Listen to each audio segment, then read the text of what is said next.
Just before I start, Pastor Paul, a great message. Thank you. It was just excellent.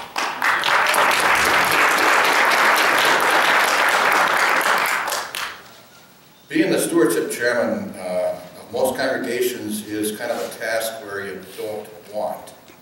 I was back in my former church, and at the end of the year you're always asking for some funds to make up the deficit. Well, I'm not asking that this morning. We don't have a deficit. We made our budget, and I'm going to review that in a bit. But I want to review first what has happened this year because it involves finances, and I'm involved in finances. We put an addition on this church this past year through the Berg Trust that after seeing how it's been used the past few weeks, I wonder how we functioned before. That is a marvelous thing. But what happened when we got done, and it does concern me because the committee came back and said, well, we have to furnish the thing. That the furnishings aren't included in this. They're building the addition, but we have to do the furnishings. And there were a number of our people who said, well, how much is it? Well, we figured it'll be around $100,000. Whoa. They said, we can't ask for that. Some of our members, they said, we just can't do oh, yes, we can. So they were brave enough to say, it's $100,000 and we're going to go out and drive $100,000. We exceeded that amount by many thousands of dollars. That shows the temperament and the dedication of this congregation. So as a result, last year, like I said, we made our commitment, and this year, just to recap you to a little bit, we have, surprisingly enough, 90 pledging households, or 90 households in this congregation. Now you would say, wow, there's no way we can have that many. But you've got to remember that includes confirmed individuals, young students, whomever it might be, older people that probably can't even get to church that do belong. And so you can't expect to get all 90 people to pledge or give a commitment.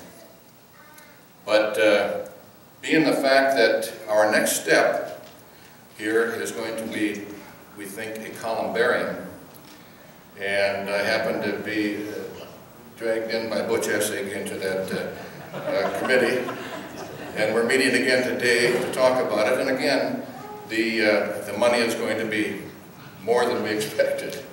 And so as a result,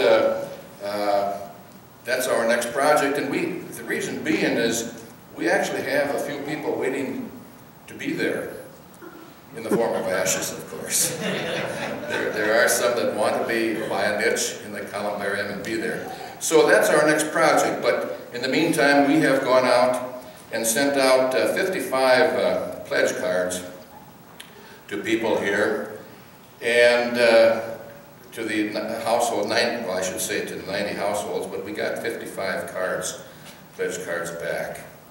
51 of them were actually pledges, and 4 of them were unable to pledge. And we said that we just would like you to say whether you're going to pledge or not, and that's good. He said, well, I can't do it now, but if I can, I will.